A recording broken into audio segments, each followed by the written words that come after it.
What's up, guys? You are listening to the Charm City Sideline podcast. My name is Bradley. This is Zach over here, and then this is Dawson right below me. Today is Tuesday, October 8th, 9:42 p.m., and we are live for a Week 6 Q&A episode. How are we doing, guys? Doing good. I'm doing fantastic. I'm feeling good about this week. Kind of weirded out by all the Devante Adams news going on, how we felt last pod that we did. But hey, we're here. I'm pretty excited about the Commanders coming into Baltimore. There we go. Crazy game this past weekend, and our first question is about that game. Dawson, we'll let you start since you didn't get to do our post-game reaction with us. Oh, yeah. But first question is, how are we recovering from that game on Sunday, boys? Oh man, dude, I didn't get to catch on to the post game pod that we did, boys, but man, that game was incredible. That game was an absolute shell shock all the way to the end, and I'm so happy we came out on top, dude, because that game was an absolute fight. Literally down 10 points with 5 minutes to go in the fourth. It was incredible, and what a game to be a part of. And the fact that the Ravens finally were on the other side of that whole, blown lead was fantastic. It was a great feeling. But I'm recovering pretty well. I'm feeling really good about us moving forward. We did some pods after a loss to the Raiders when we were 0-2, and we weren't feeling too great. There was a realistic shot that the Ravens could find themselves in a pretty deep hole right now. Come right now, 5 games into the season. And they shot out 3 games in a row and got 3 big-time wins against 3 very tough opponents, and I'm feeling really good about this team's, the way they finished this season and the fact that they were able to kind of put that behind them and, handle their own business the last 3 weeks and get up to a 3-2 record atop the AFC North once again, the way it should be. I'm feeling really good and, can't really look too much in the past because we got a big-time game this week too. You gotta flip the script very quickly because you have quite literally the best team in the NFL right now, I'd say, as far as how they're playing right now with the Washington Commanders, which is crazy to say that. I would say it's really just them and the Vikings, but big time, big time game this week, and I'm super pumped because it'll be a good one. Yeah, recovering is the perfect way to put it. Like, it was such a perfect adrenaline boost because being on the other side, like Dawson just mentioned, is honestly being swept under the rug right now. I think since the Ravens have started off the year where it's been, lead and then choke it away, and then being able to do this where we've hit a groove, we feel like this is the next step, and then the Bengals just come out swinging like really, really aggressive, and I tip my hat to them because they played such a great game, and it was really a field goal away, and wow, it was a lot to take in, especially because so much happened like at the end with Derek run and the missed kick and Lamar's fumble too. Like the emotions were everywhere, and recovering is the exact way I'd put it. Yeah, it was just a crazy game, and it was one of those games where you are just mad, and then you're happy, and then you're mad again, and it got to a point of numbness, I feel like, to where even when we scored on, 4 touchdown drives in a row, there was almost no reaction. I finally kind of had my outburst when Lamar had the touchdown to Likely. That was kind of my moment where I was finally like, we are going to win this game. But, our friend, Zuha, Mark Andrews, our savior, had that really funny reel of showing all the good plays, people celebrating, and then showing all the bad plays with people mad, and it encapsulated it perfectly. So I just thought that was funny, going from the Lamar fumble to the McPherson miss, Ups and downs. then yeah, it was just crazy. But next question is, this caught us by surprise last Thursday or Friday. Thoughts on Devante Adams? Do you think we'll get him, and can we get him? What do we think, Zach? Well, I think we can get him. I think we have the capital to do it. It's just, will we do it? If EDC feels the team is missing a piece like this, and I don't necessarily know if he's looking really far to the future because Devante has a weird contract. Let's say we trade for him, second rounder, maybe like a fifth, and they take care of all the money for it. We get a different extension on it. Then it's kind of a different discussion, but this does not sound like Eric DeCosta, really. Like, that doesn't sound like what he's willing to really pay for really anyone nowadays. I feel like with the Roquan trade, it was an exception for that second. But like Devante is what 31 now? Is that right? Like this isn't the exact guy we'd want at the price that he's being paid and will demand afterwards. I just kind of see a different team going after him. The Jets and Saints seem like they're really, really in on him, and especially with how much the news is covering it right now, everyone's just kind of saying Ravens are there. They're monitoring it. Bills are also another team like that. I'm just not. I'm not bought in. I would freaking love him. I'd take Devante Adams in the next 20 minutes if that's what happens. I'd be ecstatic just as much as anyone else. Just I'm not really sold on the trade anymore. Even after Edgar Allan Poe. Like, what was that? Like, is that a call to the Ravens? Hey, trade for me. What is that? Like, seriously, guys. Yeah, I would be jumping up and down if we were to bring in Tay Adams, but I just ultimately think that's not the case. I don't think it's going to happen. If you look at DraftKings right now, as far as who Devonte Adams is playing for come this November 5th trade deadline, Ravens are second, right behind the New York Jets, with the best odds to land Devonte Adams, much more ahead of his current team with the Raiders. So I think the Jets, as of right now, are like minus 150, which is obviously great odds. And the Ravens are in second with plus 275. And I believe the third closest team is like the Steelers or somebody, and they're plus 800. Is it I'm really? sorry, Saints, not the Steelers. Oh, okay, okay. Plus 800. So there's a pretty large gap there as far as what DraftKings thinks, where he goes. So we'll see. I think the Ravens do have the capital. I do think we have an opportunity to make the move happen if that is what we want to happen. But we've seen the Ravens in the past. We've seen them very interested in these veteran wide receivers. But at the same time, we've also seen them not want to, extinguish the draft capital if they don't have to. I would say the Ravens are in a pretty good spot right now with their team. Obviously, bringing in, a perennial all-pro wide receiver and Devontae Adams would be fantastic. However, I don't see an immediate issue with our wide receiver room right now and our offense as a whole. If anything, excuse me, I would say maybe the secondary is what needs help right now.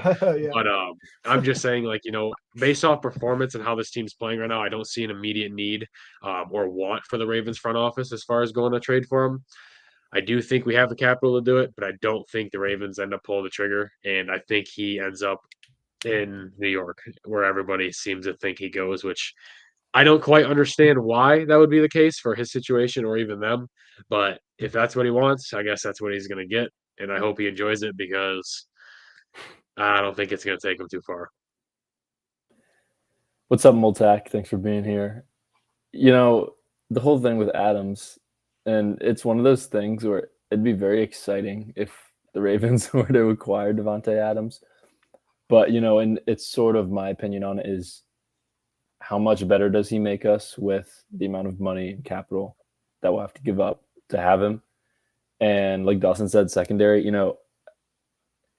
I feel like this past Bengals game, 2 days ago, almost proved that we have the guys to beat a team in the passing game.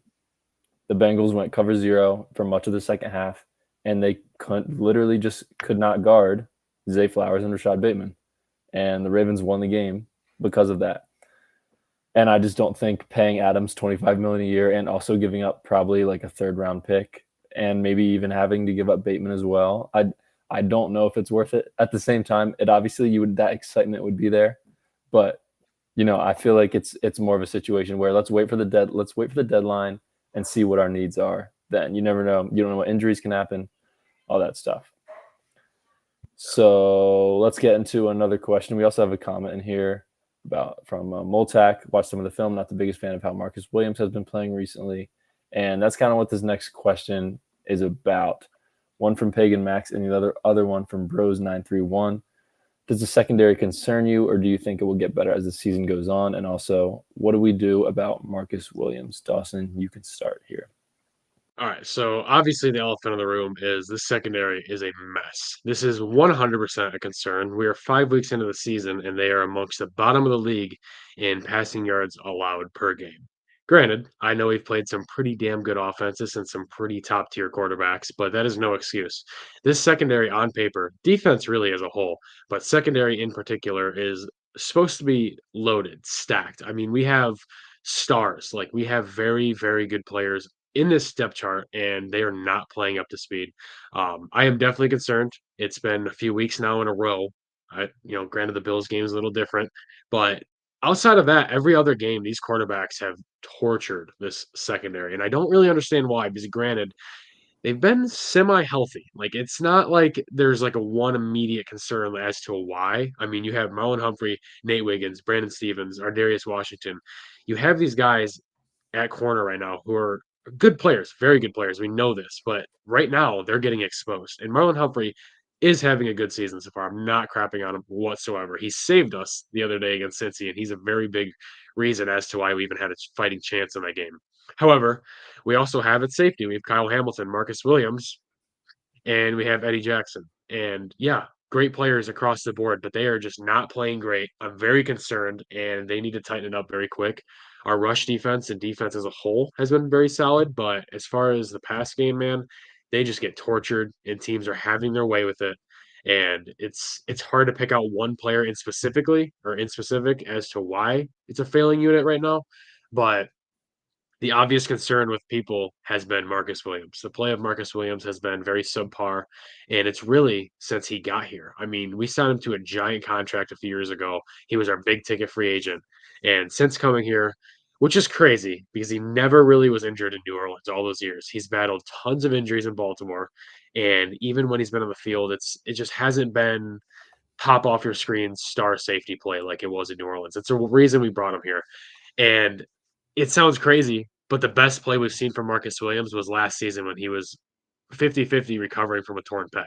I mean, the dude was playing with one arm, and he was playing great to finish the season. But this year, we're only 5 games in, so I'm not going to push the red panic button yet.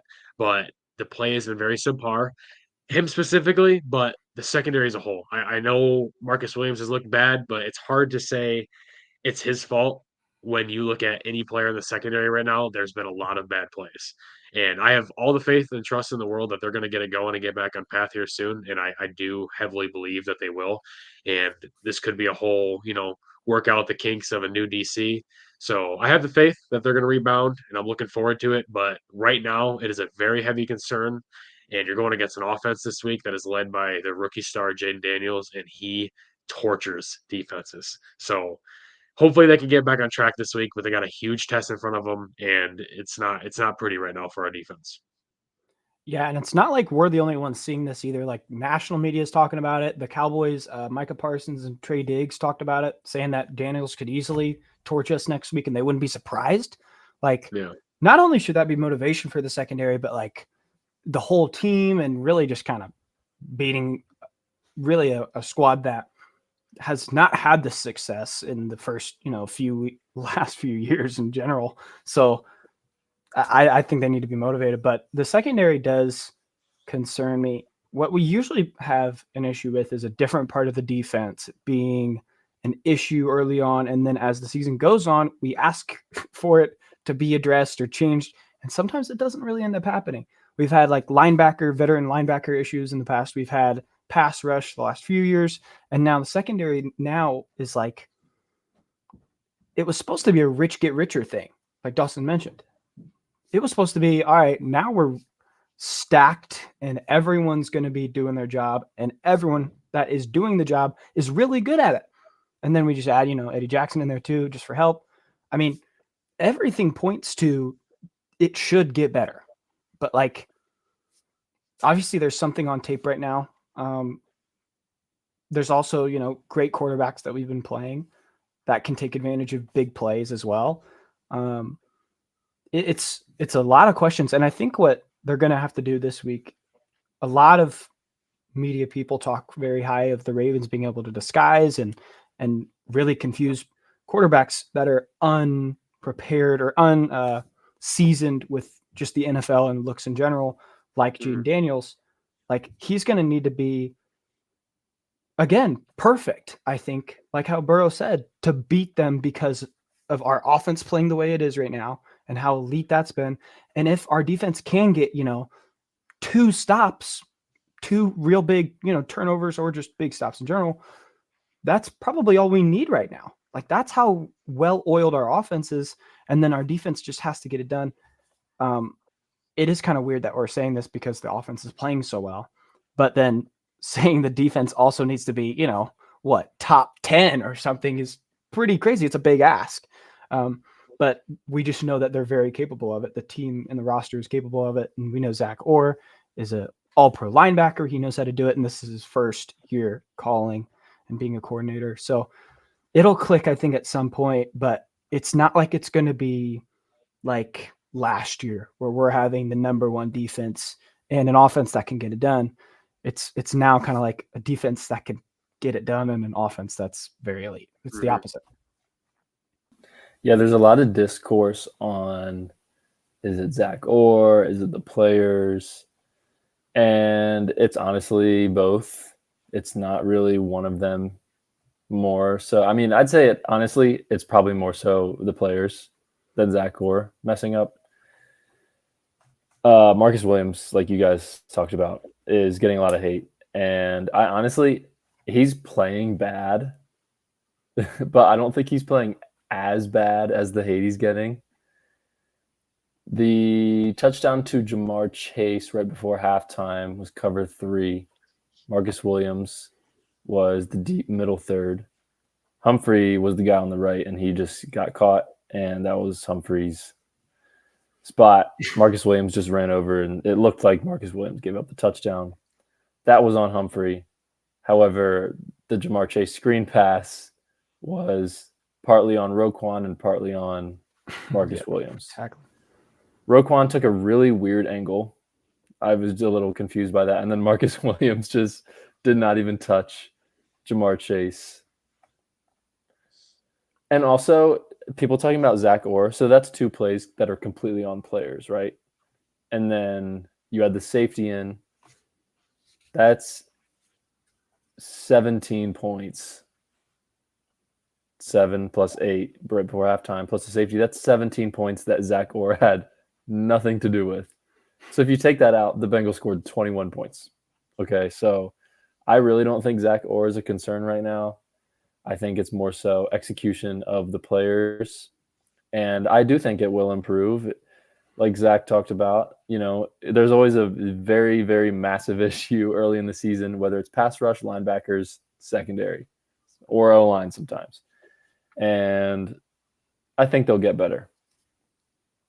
Multac here says, what changes do you think we need to make on defense? Do you guys have any opinion there? Not like immediately thinking. I don't have like an immediate, like, this guy needs to play over this guy needs to start over him, this guy needs to move here.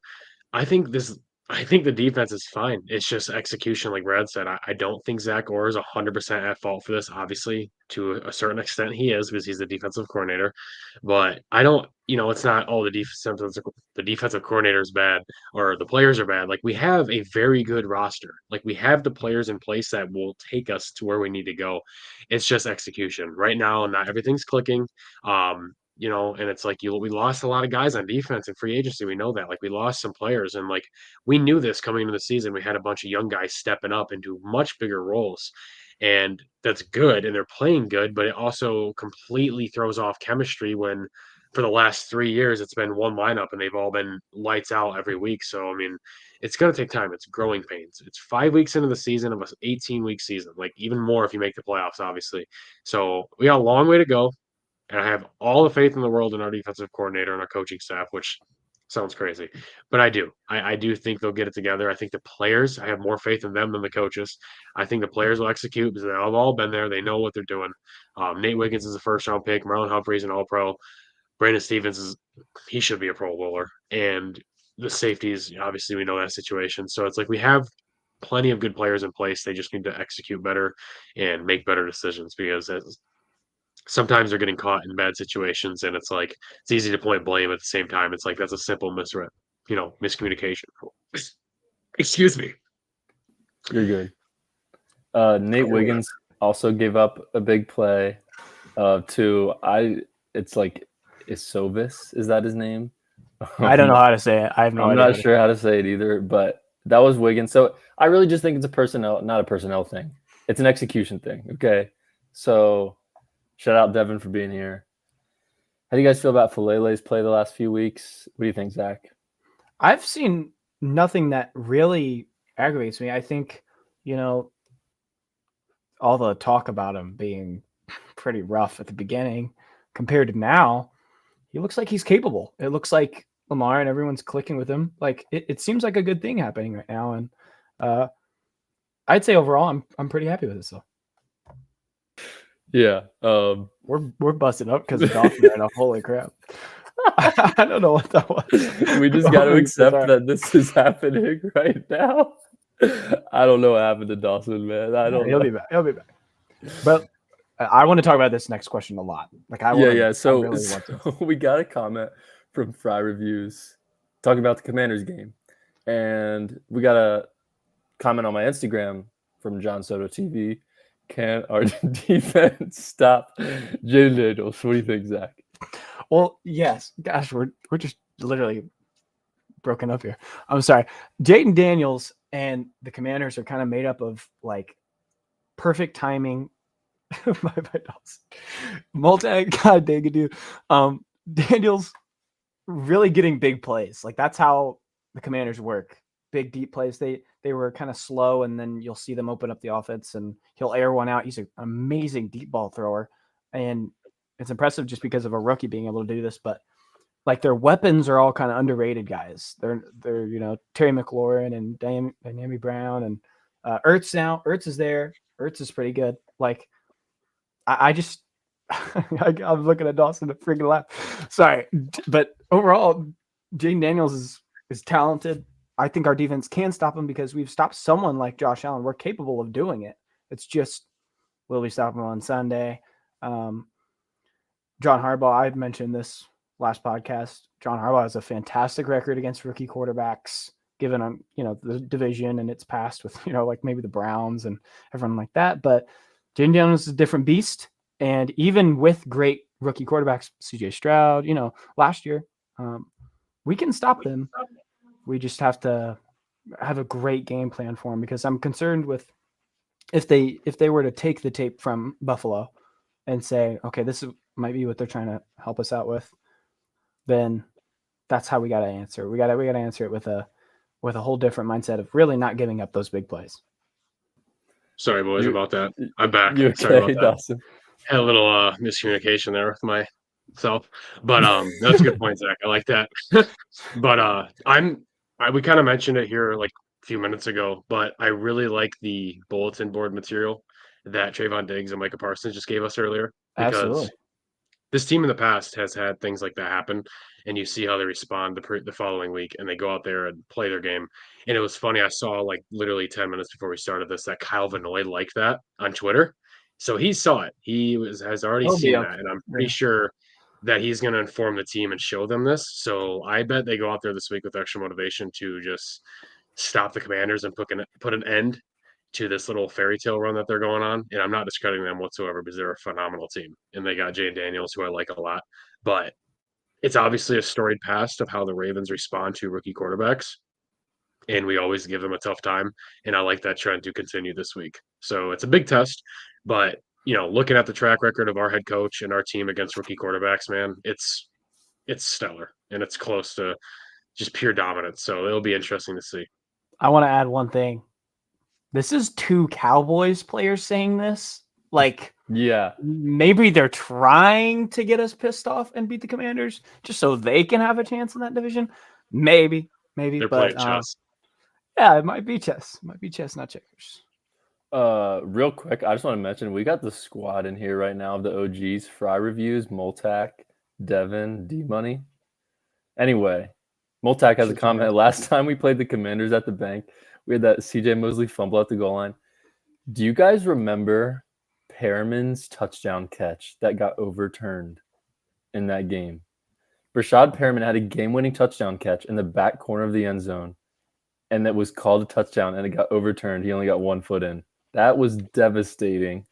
I don't know why, but I can't immediately picture it. I don't even know if you want to look Rashad Perriman's kind of been erased from the second I see it, I would, of course, but I just can't. I'm trying to remember CJ Mosley fumbled the goal line. What year was this against Commanders? You don't even remember the Mosley? Oh my goodness! So that had to be like Mosley, I'm not a bandwagon. I promise you, I probably watched that game. it must So have don't been, even come at me. I think it was 2015 or 2016. Mosley got an interception at like the 20, like with only 20 yards to go to the end zone. Broke a couple tackles, dove for the pylon. Oh my Touchback. gosh. I remember the fumble. Oh my God. Yeah. Okay. I remember the fumble. I do not remember the Rashad Perriman And touchdown return. I live in Richmond, Virginia, about 2 hours away from DC. So everyone I know, all my neighbors, all Washington fans, and that was not a fun day for me. Yeah, 2016, Moltec says. I think you guys handled the Jayden Daniels question well, so I'm not gonna get more into that. We have a question from D Money. Do you guys think Sunday will be a rushing day or a passing day? I especially love the way we played against the Bengals. It showed the doubters that we aren't just a one-dimensional team, and I love it. I completely agree.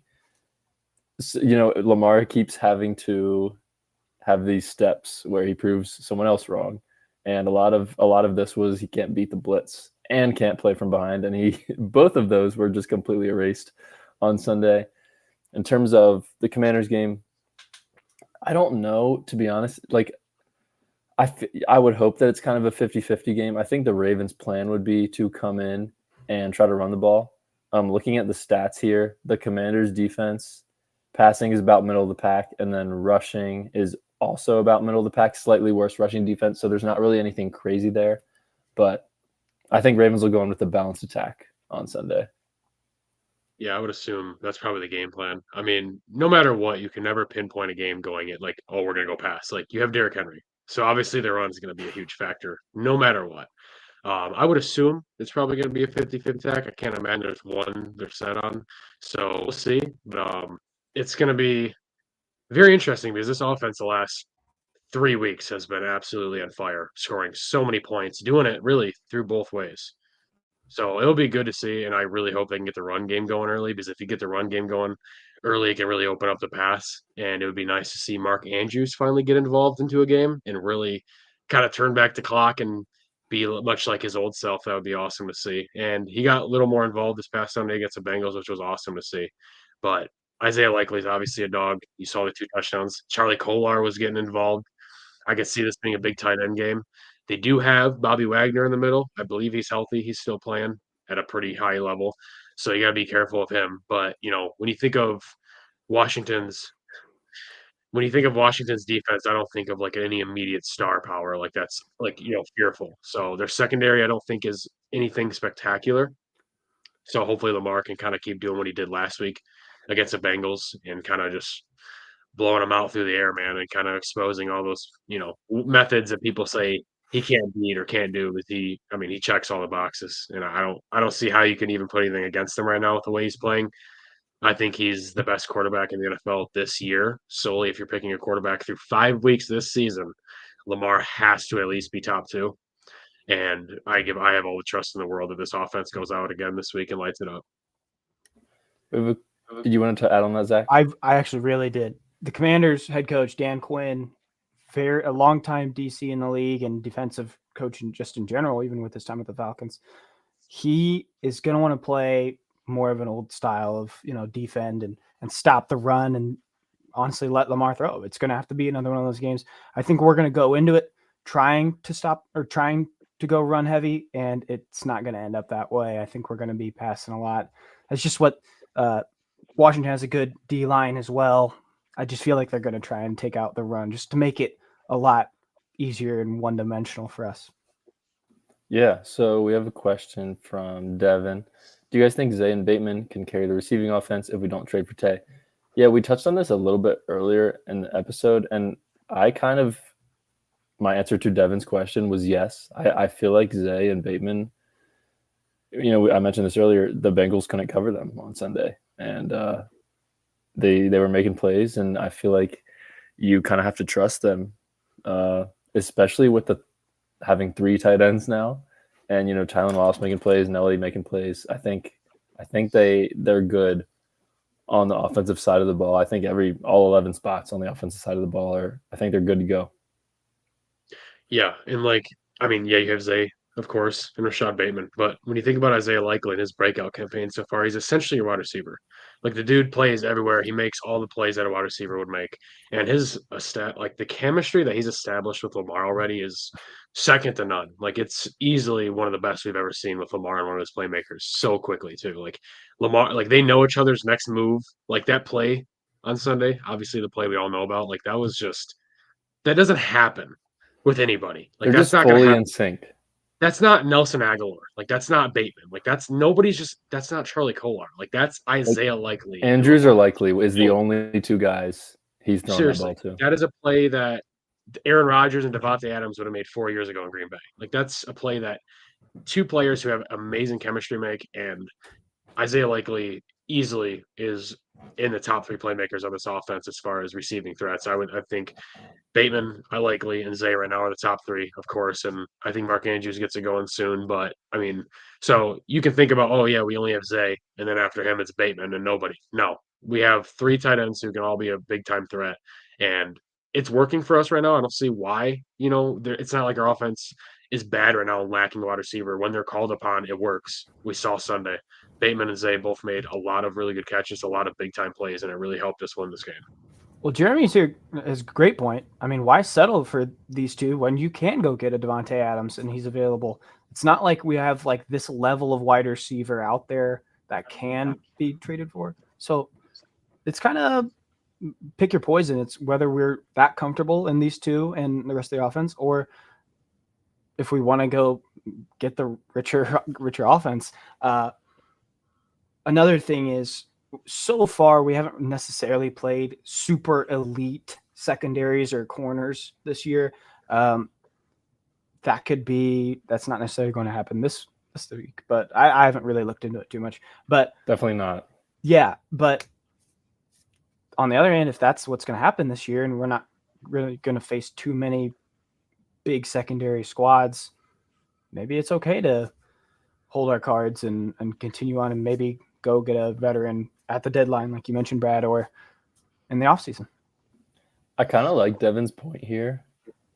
It's a playoff move. It's getting Adams would not be a regular season move. It would be AFC Championship game. We need someone to get open. Number 2 corner would be on Zay. Number 3 corner would be on Bateman. So I see the vision if that's what you would say, but I don't know. I think I would almost be fine with them not getting him or getting him, kind of, is my take on it. That's a very good point. I like that point by Brad in that question that was just asked. It's not like right now we're bringing in Devante to immediately be a difference maker. Like obviously he would, but we don't have like an immediate need for him. But like we're talking AFC Championship. What if Zay and Bateman are getting clamped the entire game? You got Sauce Gardner on Zay in the AFC Championship, man, or McDuffie or whatever. It's like I don't think he's getting clamped. If he gets clamped, what are we doing? Like, what are we gonna do? I do agree. So you need an extra playmaker that you can trust. Devante Adams, of course, all-pro wide receiver. You need a guy who can step up, proven vet, has been there, done that, and has chemistry by the time playoffs roll around with our quarterback that can step up and make a play when we need it the most. I like that point a lot, and I don't think a lot of people are seeing that. People are thinking, like, right now, do we need him? No, not necessarily. Come the AFC Championship, I think any single person in the Ravens flock would gladly say we would take Devante Adams. Yeah, I'm sort of starting to think I want Devante. I mean, I already did want him, but now when you think about when you bring up the point of the playoffs, because in the playoffs it's a different game, and like, I don't know. Multac in the chat, Chiefs corners elite core with Ward and McDuffie, and we struggled. Who do you think we're going to be playing in the playoffs? The Kansas City Chiefs. It's going to be the Chiefs. We're going to win the wild card game. Something's got to happen. We're going to win the wild. We're not going to start predicting the playoff picture. We're going to win the wild card game. We're going to play the Texans in the divisional round, and then we'll play the Chiefs in the AFC Championship. Again? And Kansas City. Yeah. Same thing. Crap. Okay, so we had a question from Multac. Thoughts on the Steelers so far this season? I've seen a lot of criticism from Steelers fans on Mike Tomlin. We've talked about this a little bit. Mike Tomlin and John Harbaugh are like twins in terms of NFL coaches. Very similar styles. What are your guys' thoughts? They're also polar opposites. if you think about it. They're also polar opposites because they're both long-term established winners. Obviously, they both have been with their franchises for 16 and 17 years, respectively, I think. And all they do is win. Mike Tomlin more so than John Harbaugh, unfortunately, but that's just the case. But we've seen a lot of rosters in the past of the Steelers, much like this year, where it's like, oh yeah, they're not going to win many games. Like, how are they even going to fight for 500? And here they are at 3-2. Or vice versa. You got John Harbaugh, who our roster on paper in a few years. It's oh my god, this is great, and then all of a sudden we're underperforming or not even making to the Super Bowl. So they're both established, proven winning coaches who are great Hall of Fame worthy coaches, but at the same time, they're also very different because what Mike Tomlin can do in Pittsburgh, man, is incredible, and I think he is obviously at the head of why they're so good, despite their roster not really being amazing. But all they do is win. They just win, win, win. And I had that. I forget what my season prediction was for the Steelers, but I know I was much higher on them than I think one of you or maybe both of you I was very because low. I had them at like 6-11 or something like that. I'm pretty sure I had them at a pretty good record. I think I had like 10 wins Yeah. because all they do is win. That's all they do is just win. They find ways to win, and the Ravens in the past find ways to lose. But I don't understand why Steelers fans would necessarily come in like Tomlin. How is he to blame? I mean, I get for certain things he could be, but overall, I think Mike Tomlin's the least of your worries as far as winning or losing games. And I think it's got to be at the general manager at that point of what roster they're putting on the field and giving Mike Tomlin to utilize. Yeah, it doesn't really feel like their roster is tip-top shape in order and ready to make a Super Bowl run. It feels like, they're having a quarterback controversy. They're having really, really close games every week. And if you're going to keep playing really close games, you're going to win some and you're going to lose some. It's just how the football freaking flips. So it's whatever. Steelers are a good team, but they can be beaten by any team that has a competent enough roster to outplay them. Yeah, I agree with those sentiments there. A fun question here from Love Sweet Ant. What's your favorite Lamar Jackson moment of all time? Should I start? I'm trying to think of what it would. I don't think it's going to be the spin move because I just feel like that might be too generic. I think the Titans run is up there. That was pretty incredible. What else? I don't know, to be honest with you. Can you describe? Can you say the second half / overtime against the Colts on Monday night is a moment? I was actually going to say that. I was going to say that Superman. game. I was going to say that game. It felt like he was in like flow state, like Stephen Curry coming down wide open. Yeah, that's in turnaround, like that kind of thing. That kind of feeling. Like it felt like every drive was like, yeah, this is. I feel like it's impossible to individually pick one play of the dude's career because every single week there's like 2 or 3 highlight plays where you're just like, oh my god. The Colts game, out of any game that Lamar's ever played, I've never, and obviously I'm confident in Lamar every game, I've never been more confident in a Ravens offense than I was in that second half of that Colts game. It was just you were 100% certain they were going to score every single drive in that fourth quarter and overtime. I remember when the Ravens got the ball in overtime, I was as confident as an extra point. You know what I mean? With the ball at our own 25, I just knew the Ravens were going to score. You also have dude. You got the Paul Pierce game against the Browns 2020. That's up there definitely. Ooh, that was awesome. That is up there. I don't necessarily point to like moments just because they're so obvious nowadays to us. I almost point to games like I think that week 1 game against Miami where he just dogs them. Yeah, like that was an awesome game. That was a sweet game. That first touchdown to Hollywood, just absolutely bombed. Exactly. Yeah, just freaking when no one thought he could throw all off season. Right in the breadbasket. That was awesome. Rams 2019 is a good one. Great one. That's a good one. I'm trying to think of any others. I don't know why, but one play that always comes to mind, and it's not even like it was like a high. I mean, okay, I'm just gonna say it. I think it was 2019 rookie year Hollywood, the Cardinals game, like week 3. Yes, he threw it down the sideline, like right over the shoulder, right in the breadbasket. That throw forever is in my head. Like that was just such a gorgeous throw. It was literally perfect, and it wasn't. I don't think it was a touchdown, but the throw was just absolutely perfect, and I'll never forget that. I don't know why. Yeah. I'm trying to think of any others. You Like got it's got to be a throw to me because personally, that's like the biggest yeah, obstacle with haters. Everyone's, oh, he can't throw, and it's like obviously he's great at running, but he's done that a million times. Like we've seen the Titans run, we've seen the Eagles a few years ago against, I think it yeah. was against the Eagles, one run right up the middle. Like Mm. we've seen so many amazing runs, but I think it's got to be like one of the passing plays to me that stand out the most, just because it's kind of like a fu to all the people who say you can't. This That 28 That one was awesome. I love this that. that was was a really good throw. yeah, that the 2018 Chargers over the seam to Andrews. That was kind of, we had the Ravens had to win like 6 games in a row to make the playoffs, and we were playing like the 13-2 or the 11-2 Chargers or something like that on a Saturday night game a few days before Christmas. Oh I yeah, will say the Ravens Ooh, lost Charm this game. that's a sweet pull, dude. The Ravens Jackson. lost this game, but that might be the best throw of his career. Why was Deshaun Jackson a Baltimore Raven like a few years ago? That's insane, dude. We were down bad, dude, for real. Yeah, Another play too that always sticks out to me, and it was not really nothing crazy. It was like a 1 yard touchdown run in 2019. We talked about a few weeks ago when the Patriots came into town and Lamar took mm, that. He just like walked in the end zone for that goal line yeah, touchdown. yeah, That was awesome. 'Cause that was like I think that was like early game first touchdown type, yeah. and It I was our think that first was just drive of the kind of like game. I think it was just like, all right, here we go. Like you're going down tonight, New England. Like you're getting your first loss tonight. The Like that Patriots play stood out to me. The Patriots went 3 and out, and then the Ravens had a touchdown drive to start the Yeah. game. So that was And he literally just walked in with the ball, and I'm like, all right, yeah. And then the yeah, bank was Yeah. nuts, dude. That was awesome. yeah. The only other one I can think of is 2021 Chiefs, the jump pass to Hollywood, and then the fourth down conversion at the end.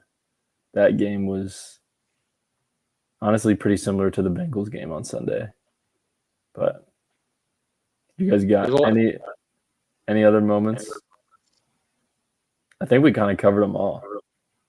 Yeah, like I think you sent the Browns one where I think the that game he's coming out of the locker, that stuff. I mean, dude, that's That iconic. was awesome. I feel like that would have to be my number one choice, to be honest. The poop It's got to game. be up there. It's got to be up there. I will say, just because I was there when we were in Detroit a couple of years ago, I think it was 22 when Tucker hit the 66 Yeah, yarder. 4th and 14, backs against the wall. And Lamar delivered an absolute strike to Sammy Watkins to set us Sammy. up for the game winner. That play was incredible because I was there and I cannot tell you how quiet Ford Field was after that happened. That place was dead silent, yeah. dead silent. And that throw was just the catch was even better, but the throw was incredible. It was 4th and 14, game on the line, and Lamar just ran around the pocket, danced around, and found Sammy Watkins, and it was incredible. Yeah, that's a good conversation there. Just talking about our favorite Lamar moments. But we have another question on the same subject from JUY Ahmad. Do you think Lamar gets unfairly maligned compared to other top quarterbacks? I mean, I think the answer would be yes from about everyone. I feel like when you talk about, how Josh Allen went, what was it, 9 for 30 this weekend? Yeah, Yeah. for 180 yards. And I've seen people on Twitter say if Lamar was 9 for 30, he would not be getting defended on social media and on media shows. That's just like one example right there. He's just held to so much of a higher standard than his peers, which maybe it's because he's above guys like Allen and Burrow, but I don't think people think of him as above them. I think they think of him as worse, and I think it's not right. Yeah, just to throw it out, like Well, go after Zach. no, yeah, sorry. Like Mahomes is just on another level in the NFL, sadly. Like he's number one, and then everyone else is 2A, 2B. And Lamar is the closest one to get to him. There's no other real competition that's given the Chiefs always a fight. I mean, Burrow had that one year, but right now they're in the dumps. Like Lamar's consistently been there. And so this year, and especially last year, where he has the ability and the chance to do it, you'd think, he could get it done at some point. And I think the media showing that means that everyone really thinks that he can get to that next step. It's just a lot of pressure. It's a lot of pressure for it. It's really annoying because at the end of the day, the dude's a 2-time MVP. He's done everything he needs to do except for win a Super Bowl, and he will do that one day, hopefully this year. And it's just really unfair because he faces a lot of unfair criticism. And if Lamar went 9 for 30 in a game, dude, the media would be eating the Ravens and him alive. I mean, alive. Josh Allen does it, and it's like, All oh right, next well, week. oh, his defense was bad, or he has no weapons. It's like, okay, Joe Burrow did that. I'd be the same thing. Joe Burrow and Josh Allen both just had Lamar come in and just beat him down. Beat him down. Beat them down. Two Scrimmage, great no pick. performances back to back. Two fantastic performances back to back. And the media doesn't even skip a breath. It's just, oh, whatever. Ravens are pretty good. Derrick Henry's really good. But you don't see any credit towards Lamar. It just doesn't make sense. And not that I care because none of that does matter at all. But it's really annoying because it's like there's just such a weird like respect gap, which sounds so stupid, but it's literally the truth. Like there's just like no respect for like how good Lamar is. And it's like I'm not asking for people to be like on their hands and knees, like bowing down to him and stuff, but it's like, okay, if these guys do it, like if Josh Allen wins an MVP or Joe Burrow one day, dude, it is gonna be like confetti cannons up the wazoo because they won an MVP. Lamar wins two of them, and they're like, "Oh well, he didn't deserve the second one." It's like, how you about to tell me he didn't deserve the second one when 49 of the 50 people voted for the second one, and then the first one was literally unanimous. So, dude is one person's vote, which the guy who didn't vote for him is a clown. He's one vote out of 100 away from being a two-time unanimous MVP, which has never been done. So it's like the dude is obviously incredible. He deserves all of it, and it's unfair to put him in this weird like side bracket when you talk about the top quarterbacks. And I get quarterbacks, we understand what position they play, they throw the ball. But if you're going to talk about overall how good a quarterback is, especially to Lamar's magnitude of being, I would say right now the best dual threat mobile quarterback of all time already, with what he's done throughout his career, I don't really think you can argue it. In all respect to Michael Vick and all the other guys, but I don't understand how you can compare top quarterbacks and not include Lamar's rushing stats. That's what makes him one of one. So it's like, oh yeah, we're going to compare passing stats, but there's also 45% of Lamar's game is his running and mobile ability. So why not? Why like people say he only throws for 3,000 yards and Joe Burrow throws for 4,000. Look how many yards Lamar ran for. He ran for 1,000. So they both had the same amount of yards. Lamar probably had more touchdowns. So it's like, that's what I understand. I don't understand how you don't appreciate and factor in his one of one ability to run the ball. And I don't understand why people Moltax said it's because people are stats merchants and look at past touchdowns, even though people just Gus Edwards and Harry take Lamar Jackson's touchdowns, and he's the one that drives him down the field. That's a good point. That is a very good point. But at the same time, yeah, it's just box score watchers. So it's like unless you watch the game and actually see the film, people are just gonna look at box score, and that's all they're gonna do. They're just gonna compare it off that, and it's ignorant. It's very ignorant, and it's discrediting to how good of a quarterback and athlete Lamar Jackson really is. Sorry, but I'm going to debate it just a little bit. I feel like this week and a lot of last week, I've heard a lot of the Ravens being very good, like best team in football type of titles for the team. So I feel like Lamar right now, like if you ask me right now, he is getting the praise. He is getting the appreciation. I think since he's getting it now that it's been these impressive wins and we see Josh Allen in a close loss play that bad and not really get any hate for it or any real debate, at least to us as Ravens fans in that side of the media. It feels weird to like how is someone like him always in the same conversation if two completely different sides of NFL spectrum being put in the same conversation right now. It's weird.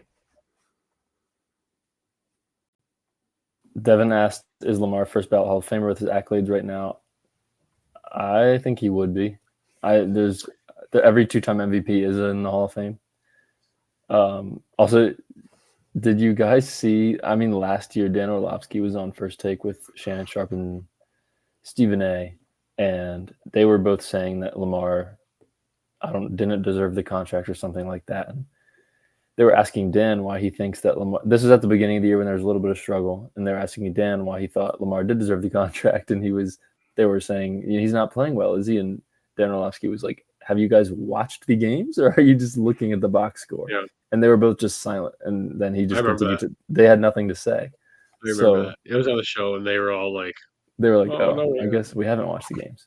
But Yeah, it's so you have to watch the games. You can't just look at 180 passing yards, one touchdown. Oh, he did nothing. No, it's like if you watch the games, you'd actually understand. And then there's a comment from Jeremy: Lamar wins with mid receivers, and Allen and Burrow can't end a discussion. And also another topic of discussion: Justin Herbert with Greg Roman has not thrown for 200 passing yards yet in a game. So there's a they're lot like of bottom of discussion. the league in every passing category with a really good quarterback. So it goes to show you Capable how much. quarterback. Yeah. Yeah, I mean, a franchise top 10 quarterback, I would say. Yeah. I mean, seriously, like Justin Herbert is very good, but like this season, looking at him, obviously you're like, I don't know, because he has Greg Roman as offensive coordinator. We've seen how, obviously, with what Todd Monken's done, Moltec, I agree, Chargers are cooked. With what Todd Monken's done with the Ravens in his short tenure, Lamar has elevated his game so much. This is the best Lamar Jackson we've ever seen this year. This is the best we've ever seen. And like he's only getting better every game, and it's incredible because I hate to say it, but he was wasted for years with Greg Roman, and there was no development, there was no passing ability being brought in, there was nothing going on there. It was just run, run, run. That's all we're gonna do until the team stops us, and then season over. Let's restart next year. Now you're actually seeing an elevated game of Lamar Jackson. You're seeing him develop as a passer and become this all around just God given talent at quarterback. And all the people say he can't throw. I go watch the game last week. That's all I got to tell you. And I know Cincinnati's defense isn't great, and I know the Bills' defense. You can say all you want about the defenses we played, but at the end of the day, it's like that's who you're going to play. So you got to do what you need to do to prove that you can do it. So Lamar Jackson can throw. He's a very good quarterback, and it's weird how there's this weird block with how people treat him and almost align him into categories as far as like other quarterbacks, other players, other eras of quarterbacks, you could say. So he's every game he just proves to be even better. And like you just said, it's a great example to look at the Chargers right now with Justin Herbert and how he hasn't even reached 200 passing yards in a game this season. Like that is just unheard of. Unheard of. And I know the dude doesn't have fantastic weapons, but my God, Justin Herbert should be throwing 200 minimum every game with how good he is. And like the question that how we got on this point, if you gave Lamar Jackson, Jamar Chase, and T. Higgins, or just one of them, or Stephon Diggs, or Keenan Allen and Mike Williams in his prime, like these quarterbacks have had the recent years, it would be nuts. The best wide receiver Lamar has ever had is Zay Flowers, and that's not crapping on Zay Flowers at all. But it's like you just got to look at the bigger picture and realize it's like the dude hasn't had the greatest supporting cast always, and he's still two-time MVP. He's made everything of it. Offense has always been spectacular with him, and it's only getting better. So it's like it's unfair to criticize him when of the top echelon of quarterbacks, he's probably had the worst supporting cast throughout his career. Yeah, exactly. So we'll get into our final question of the day from Mike Jason 592. Record prediction up to the bye week. So that will be 1, 2, 3, 4, 5, 6, 7, 8 games from now. You guys have any prediction right off the bat here? Or... All right. Well, if you're looking, I'm looking at the schedule right now. If you're looking at the bigger picture, I would say the Ravens are probably going to be favored in every single one of these games. Yeah, I'm just going to be probably. honest. I would say there's maybe one that they wouldn't be against the Eagles the week or literally right before the If bye they week. really get it together. Exactly. Right now, they would be favored, but you could have the Eagles go on a tear, and all of a sudden it's like, all right, Ravens are underdogs at home. I would say that the Ravens are going to be favored in the majority of these games, and I would say, based off what we've seen the last 3 weeks, that they should comfortably win some of these games and win majority. But it's the NFL. The chances of them going on an 8-win streak on top of the 3, going on 11 straight games is very, very slim to none. I would say at most we lose 2 of these games. I don't think we drop 3 of them because we have, just to run it off real quick, we're home against Commanders. We go off to Tampa Bay, go back to Cleveland, or go to Cleveland, I'm sorry. We're home against Denver, Cincinnati, go to Pittsburgh, go to LA to play the Chargers in the Harbaugh Bowl, and then we're home against the Eagles and then into the bye week. So not easy games. Tampa's very tough, I would say. Tampa's not an easy game by any means. Cincinnati's never easy. Pittsburgh's never easy. Chargers are wishy-washy, and the Eagles are a pretty good team. So I'm just gonna say I'm not gonna go game by game, but I would say the Ravens out of these 8 games should win 5 at least. So I would take a 5-3, 6-2. That'd be very nice. And let's hope they can head into the bye on a good note. Y'all need to get super chats so I can support more. I enjoy y'all's combos. Thanks, Jeremy. Really appreciate you. Yeah, But appreciate you, Jeremy. I'm the same way. I think like 6-2 is the ideal record through like those 8 games. That would put us at 9-4. That isn't necessarily what we hoped, but dropping the 2 early games kind of means that we're kind of making up a little ground now. I don't really know who I would pick for those 2 losses. I think in our season preview, we talked about the Eagles possibly being a loss, but right now they're kind of all over the place. They don't have AJ Brown, so we might see a totally different team right now coming up. But I don't really know which one of these games we would drop. Sure, we always split with some division guys, but that's really all I could see. I see one game that is a problem to me. Should I wait until we get there for the game preview, or should I say it right now? Right now, I think next week going down to Tampa Bay could be an issue. Monday Night Football, Buccaneers offense is hot right now, dude. Hot. Baker Mayfield. See, perfect. Baker Mayfield and Mike Evans right now are on another level, and they have tons of weapons on that offense. The defense isn't really that bad. I think they're middle of the road, probably upper middle road. I think I'm just gonna say it. And going down to Tampa, that could be a trouble game. Depends on how we respond to Washington this week, but if I'm looking at the blueprint of that schedule, I immediately am concerned over going down to Tampa Bay. That could be a really tough game for the Ravens. And we play better on the road, I know, which is a weird thing, but Baker Mayfield right now, dude, he's a gunslinger, and he's played us multiple times before. The dude knows the Ravens defense, and that could provide some trouble because that dude's a gunslinger. He has nothing to lose right now, and he is playing on fire. Yeah, I would say in these next 8 games before the bye week, I agree with you guys. I think 6-2 is the most probable chance. And it's hard to say, like, oh, these are the 2 games we're going to lose. No one predicted us to lose to the Raiders either. It just happens sometimes. So I look at it as Commanders and Bucks. I think those are 2 games that are tough. I think maybe you drop one of them. And then after that, I would say you drop one more between Browns, Broncos, Bengals, Steelers, Chargers, Eagles. Maybe you lose one more there in that stretch. Maybe you lose to the Steelers one time. I would feel pretty confident against the Bengals at home on Thursday night. I don't know. Eagles could be tough even if they're not doing well. But it's also tough because that is a late bye week, dude. By the time we get to week 11, like this team's gonna be. I hope not, but this team's gonna be banged up. They're gonna be tired. They're gonna be winded, gassed. Like that's a late bye week. We haven't had a bye week this late in a long time. Usually we get like a week 8 or 9, 7, 8 or 9, like middle of the season, perfect. But I mean, who knows, dude? Going out to LA, going out to Pittsburgh, and then LA. I mean, dude, right before the bye week, that's going to be a lot of this team, dude. And I hope they're up to speed at that time. But that could come into play big time too. Is late in the season, man, this team's going to be winded, beat up, gassed. Like that's going to be a huge part. And going out to LA, man, it's a long trip, and it's a Harbaugh Bowl. So who knows what's going to happen? And it's a J.K. Dobbins, Greg Roman, 19 other players, Bradley Bozeman revenge game. Like there's a lot of history. A lot of history between those 2, and that's gonna be a tough game too. Going out to LA, that's gonna be a really tough game. And what is good about this is the AFC North does not appear to be very good this year. So 11-6 might win you to the division. 10-7 might win you to the division at this point. So that'd be crazy. It'll be definitely interesting down the stretch. I see the Commanders and Bucks as 2 tough games. I would not be surprised if they win both. But we'll see, man. We'll see. You guys have any other thoughts about the schedule there? Or any overall final thoughts? Not necessarily.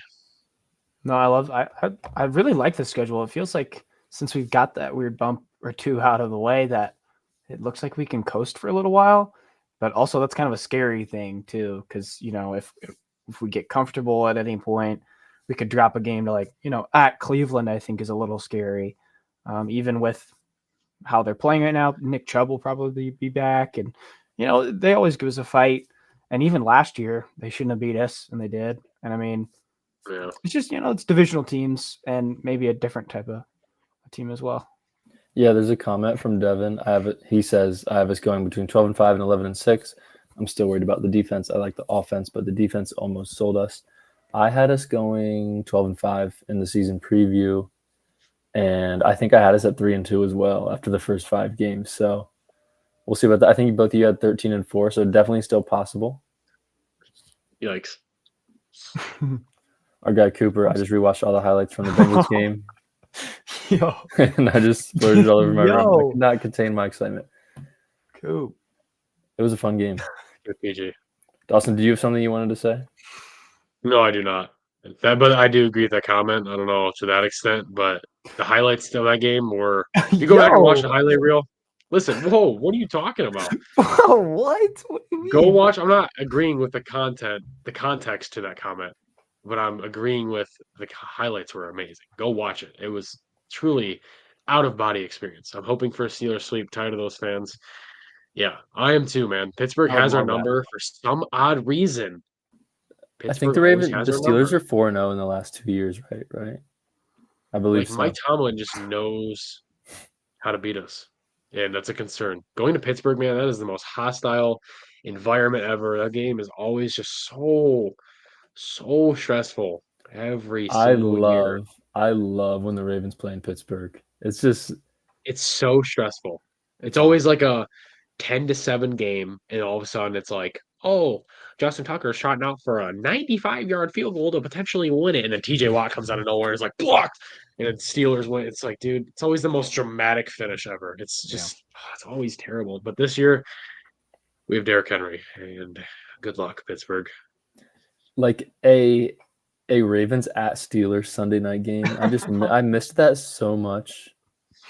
Real quick, did you guys hear about the game this week? They were trying to flex it to Sunday Night Football, and CBS said no. Really? CBS said no. It's the Bengals and Giants on Sunday Night Football this week, and they want to flex Ravens and Commanders, and CBS literally said no. Like, that's an L. That is a fat L. They And don't we care gotta about listen to fans. Tony Romo. We gotta listen to Tony Romo for our game. Oh, I that's don't even know actually if it'll kinda be fun. Romo. Is it? I don't necessarily know if it is going No, it to be is. Romo, It's but Tony Romo and Jim Nance. I saw it sweet. earlier. Nice. Really? I like Romo. It is. Oh, I don't know, Jim. Yeah, That's fine. facts, Moltec, LCBS. That's a huge L, dude. Sunday Night Football, Commanders and Ravens at the bank. Dude, it'd been awesome. It'd been awesome, but but we gotta watch Joe Burrow fight for his life against the Giants. I was laughing at Multag's comment about Huntley getting them in 2022 because like most Ravens, it used to be like a bigger saying, but like you're not a Raven until you beat the Steelers. Yeah. Like a few more guys on the team are officially Ravens if this is true. Yeah, Exactly. So let's figure it out. Come on. I'm very excited to see Derrick Henry in the open field against Patrick Queen. I really hope that happens. We got Geno Stone this week. Geno Stone had his moment of failure against Lamar, so hopefully Patrick Queen can too. Yeah. Appreciate all you guys for being here. And Devin, I'm going to the game. Would have been. Oh yeah, that sucks, man. If you were going to a Sunday night game. Oh, hey, Ravens it's still gonna be awesome, dude. The bank's gonna be rocking. There's gonna be so many Commanders fans there. It is gonna be crazy. But yeah, so appreciate all you guys for coming out here tonight, watching the stream, and we'll be back Thursday or Friday with a preview for this said Commanders game. See you guys.